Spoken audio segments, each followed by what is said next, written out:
everything that you can do, a machine can do in future, and that'll be a great day because that means we are on a holiday. Your technologies will bring comfort and convenience, will not bring well-being. Right now, your well-being is still determined by what's around you, not what's within you.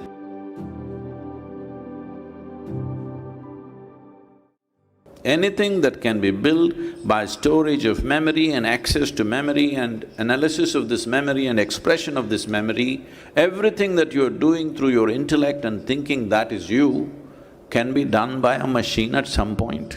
I'm not the expert to predict when, but definitely it can be done, there's no question about that. But there's another dimension of intelligence within the human being, which we refer to as chitta. What chitta means is, this is a dimension of intelligence where there is not an iota of memory, it is unsullied by memory. What this means is, see, memory is what has made you everything that you are. You have a human form, this is evolutionary memory. You have variety of other memories, that's what makes you a certain kind of person, and so many other things that you are.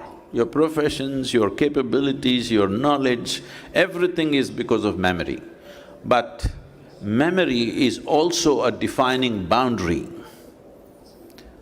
The moment you identify with your memory, you say, oh, this is my friend, this one I do not know, this is a person I like, this is a person I don't like, this is all memory. Memory fixes a definition and a defined boundary to your life. What is me and what is you is just a question of memory, that I know this is me and this is you. But there is a dimension of intelligence which we call as chitta, or in modern terminology loosely, it can be called as consciousness. Not being conscious as you and me are, this is wakefulness, this is not consciousness. So, this dimension of intelligence has no memory in it. Where there is no memory, there are no boundaries to it. You will not do that with a robot. Do what you want. Because everything that can be done by memory will be done. Right now, 90% or more of humanity lives by their intellect and their physiological and intellectual capabilities. These things can be built at some point and make them look very real. So, once machines start doing this, it is inevitable for you to explore the deeper dimensions of who you are. Maybe 500 years ago, let us say, if you want to be a big man in the place, in your town, you had to have big muscles. Whoever had the big muscles was the big man, strong man there. But now if you have big muscles, we will give you a menial job. We don't recognize you. One reason why women have an equal space or reasonably equal space on the planet today is because of technology, because the power of the muscle has been neutralized. How much brain power do you have, how much intellectual power you have is deciding things right now. But if intellectual power is taken by the machines, naturally human beings will dig deeper into their consciousness. A machine cannot dig deeper, but everything that you can do, a machine can do in future, and that'll be a great day because that means we are on a holiday. We don't work for a living. Now we look at life in a completely different way, which will be very, very significant. In fact, for the first time, we will become human beings. We must understand why we are called human beings. That means we are the only creatures on the planet who know how to be. Without a social atmosphere, many of you will not know how to survive. A bug knows how to survive far better than you, better equipped than you, because he's just focused on his survival. But a bug will not know how to be conscious.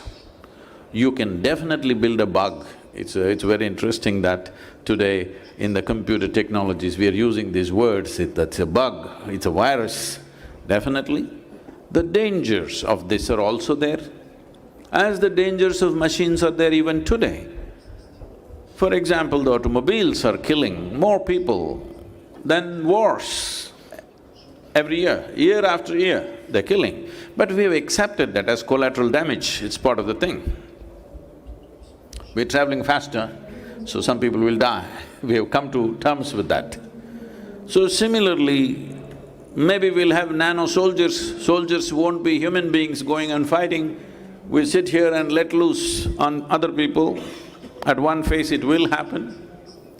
These things will be terrible, but even now it's terrible. You can just press a switch here and destroy a whole city somewhere else. As these capabilities are coming, we must also strive to upgrade the human being to move beyond the limitations of their intellect and come to a deeper dimension of intelligence, which is life itself, the very source of life itself within us. We have to invest in consciousness. Till now, we've been investing only in our survival. But once the technologies that they're talking about starts becoming a reality, which is already becoming, survival will not even be an issue. When survival is not an issue, we will definitely start investing, but the sooner we invest, with less aberration, we can move into these new possibilities. It's always a double-edged sword. Which way are you going to use it depends on who you are, isn't it? So whether your identity and your experience is very exclusive or your identity and experience is very inclusive, this will determine which shape and in which way the sword will swing. So it is time we make that voice which refers to a dimensionless, a boundaryless consciousness heard, and methodologies as to how to become conscious, as there are technologies to create well-being in our surroundings. There is a science and technology to do the same within us. So, this is not today's thing, this has always been there, it's as old as humanity. But in some generations it is heard loudly, in some generations it sinks, and accordingly human well-being rises and sinks. Any amount of technology, if you don't know how to be, you still are not well. See, look at our own state right now. As a generation of people, we know more comfort and convenience than any generation ever knew in the history of humanity. But can you claim you are the most joyful and fantastic generation ever? No. People are becoming neurotic. I am not saying we're worse than other generations, but we are not significantly better for the amount of toll we have taken on every other life to have what we want to have. So, your technologies will bring comfort and convenience, will not bring well-being. It's time to focus on that, because already we are at a place where technology is going through the ceiling, we are not matching up. It is like, right now, your well-being is still determined by what's around you, not what's within you. So this doesn't mean love thy neighbor, be like this, go be a good person, be a noble person, this is not about that. Your body and your brain should take instructions from you. If your body and your brain take instructions from you, would you keep yourself healthy and blissful every moment of your life? I'm asking you. If you had a choice, definitely you would. So obviously your body and your brain is not taking instructions from you. This means you're not conscious enough. So we have to invest in that direction. One thing is, if you walk through this city, I'm sure there are hospitals, there are schools, there are toilets and there is everything. But do you have a place where there is a place for people to meditate? There's no such thing. Eastern societies invested heavily in the past in that direction, but today they are also emulating the West and trying to compete with them, losing out on this. But the need for inner well-being will become very strong in the next 20-25 years when technology starts doing most of the things that you're doing and you don't know why you exist. Then the need for well-being becomes super strong. So, if we want to be ready for that day, it's very important that we invest both physical infrastructure and human infrastructure, which focuses on the innermost core of who we are.